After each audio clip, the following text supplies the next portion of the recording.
about recovery as part of your fitness or training program. It's an essential part of your program and your everyday life to improve just everyday active living. All right, and I think it's a very underrated key piece of the big picture.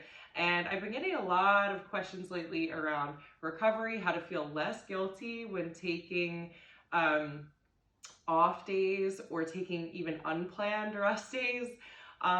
So we really want to focus on recovery as a holistic approach and just taking a look at the big picture in order to appreciate how your recovery essentially plays a role, and not just taking rest days or unplanned rest days, but also the key pillars of recovery being nutrition, hydration, sleep, stress management, and finally just rest and recovery. So I'm going to take a couple specific examples, and I'm also going to take some specific questions that I've been asked, and just I figured it'd be easier to create one video, answer the questions, and give a very detailed explanation too of why this is such an important piece of the puzzle. And then if there's lingering questions, always feel free to ask. It's very timely. I just looked at my watch and I was tracking my sleep, and it's exactly how I'm recovering, which is what I do during a hard workout. I'll look at my heart rate, how well I'm able to recover within the workout, so that I can ultimately progress and lift heavier loads and get the most out of the work that I'm putting in, because that's the end goal. It's what we're all after ultimately. If you're there to just check off a box, what's the point? But if you're there to constantly progress and just keep leveling up, then that's really where recovery is going to play a significant role for you. Okay, so first things first, why do we even care about recovery? Why is it such an integral part of the process, either in a strength routine or, let's just take an example of an active, fit individual. Okay, so I'll use, a mom friend as an example. So I have a mom friend who is very active. She exercises 5 to 6 times a week typically. Most of her workouts are cardio based or HIIT based, so very high intensity level every single time. All right, so she kind of just wings it, like she'll wake up and say, I want to cycle today, or I want to run, or I want to do a HIIT workout. So let's say we'll give her a name, Kathy. So Kathy, has a HIIT workout that she does every Tuesday at the gym with her friends. And it's cardio based, it's high intensity, so there is strength worked into the HIIT workout, and it's predominantly at a high intensity level, because that is the nature of HIIT, right? you're there to perform at a 10 out of 10. So let's say Kathy does a HIIT workout followed by a run, followed by another HIIT workout, followed by a cycling day, followed by another HIIT workout. Okay, so the issue there is, in a given HIIT workout, you're gonna have some level of strength weaved in, but you're not necessarily going to be able to track how many reps, how many sets, what actual muscle groups you're working within the HIIT workout. So ultimately, you may have some issues of imbalance. So you may be working, the same muscle groups over and over and neglecting others, or it could be completely random. All right, and then, she bookends these HIIT workouts with, high intensity cardio, treadmill sprints, sprint repeats, hill repeats, 45-minute cycle class, whatever. So let's take this philosophy. Could you sprint a quarter mile around the track, 1 lap around the track? You could sprint probably at your fastest pace, right? You could max out at a quarter mile. What would happen though if you had to maintain that same speed for a full mile or a full mile and a half? Eventually, you'd start to lose speed.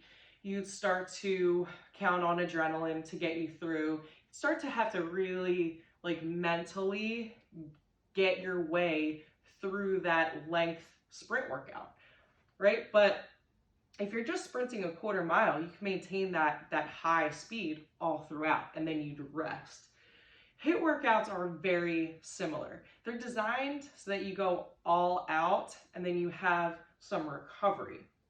If you're never getting that recovery and you're forcing yourself to perform at that high intensity level without any other mixed intensities weaved in to your weekly routine, you're eventually going to call on adrenaline.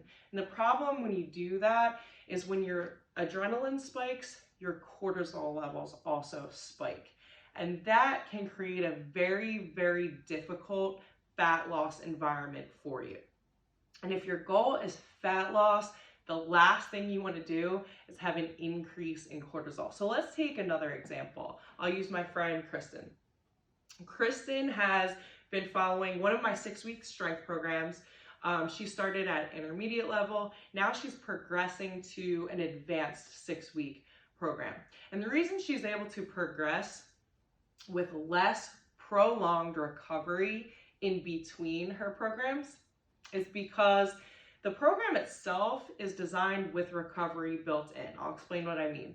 So you might have a high intensity, 10 out of 10 full body strength workout in the very beginning of the week. 10 out of 10 on the intensity level, followed by a low impact mobility work, stretching, yoga, Pilates, something low impact immediately following the next day. Then you might have some sort of upper body focused workout. Then you might have some focused lower body. Then you might have a different set of upper body, or you might back to back upper body with different muscles followed by another lower body. The point is you're getting a full day of recovery following the specific muscle group that you worked the day before. So that even though you're working for that 5 or 6 day period, you're also getting that recovery on the back end where you need it most. Okay, so this is why having built-in recovery within your program is essential if you ever want to avoid having to take prolonged rest. So how do you know if you need to take a prolonged rest period? Either you are using the same program for too long, so your body's adapting and it's not changing, so you're not seeing body comp change. And if you're coupling that high intensity back to back to back lengthy amount of time that you're working in a program coupled with under eating, then your body's really going to adapt to being undernourished while you're forcing that workload. And not only is that also going to increase your cortisol, but that's going to eventually force you to have to take a prolonged rest period to let the body level off, reset, recalibrate, if you ever want a chance at being able to really drive your output up again. So I hope that makes sense. I'll give you a little break while I grab a quick sip of water. All right. So I hope this is all making sense so far. Okay. So how to know if you need that prolonged recovery. All right. So you've got some major fatiguing going on within your workouts or just everyday life. You're like, how the hell can't I get through this workout? I've been doing the same routine for 5 years. Like, why am I so exhausted? Okay, so just general low energy, fatigue, adrenal fatigue, trouble sleeping, in addition to not seeing any body comp change, or despite making all of the efforts to do all of the things, you're just not seeing much change. That's a great indication that you're going to need some prolonged rest in order to let the body reset, recalibrate, and then you can get the most out of what you're doing again. Again, the best way is to just weave that recovery within your program so you don't need to take long rest periods often. But if you do, then there should be absolutely no guilt, no feelings of anxiety, stress, fear around taking rest days, even unplanned rest days. Even in my advanced programming, 2 rest days fully off, recovering, not low impact, not mobility, all right, just completely off. I wouldn't ever recommend doing more than 6 workouts in a week anyway, regardless of your level, your lifestyle. I don't care if you've all the time in the world. It's just ultimately not going to be as effective for you. Okay, so that's just part of the process, and there's nothing to feel guilt or anxious about. Now, if you do feel anxious about taking rest, that could also be another great indication that you need it, your body really needs it, and also too, that you've got some stress management to deal with. So that's one of the pillars of recovery. Okay, so recovery is not just the rest itself, it's also stress management, sleep, hydration, nutrition, and obviously the recovery itself. So the 5 pillars of recovery. So let's get into stress management. All right, I hear this all the time. But exercise is my escape. It's my stress management tool. It's my me time. You're taking that away. Okay, so you should always, always, always have other stress management tools in your back pocket that do not include exercise, junk food, alcohol, Netflix, social media. These are distractions, okay? These are distractions. Stress management tools over here, distractions over here. They are separate. Regardless if you're feeling stressed or not, you should keep stress management tools in your back pocket. So walking, talking to a friend, getting out in the fresh air, getting out into nature, journaling, meditation, listening to a podcast, affirmations, right? All of these things manage stress. We're never going to avoid stress, but we can do the things every single day to manage it. Not once in a while, not only the days that we feel the stress, but every single day you should have a routine around stress management. I'm so big on this with clients. It's something that most people avoid, or we pick a distraction instead, and that makes everything worse. Okay? So stress management is key. Getting enough sleep. 8 hours, but not just getting 8 hours. 8 hours of quality sleep. So tracking your circadian rhythm. There's plenty of apps to do this, to see how often you're in REM sleep.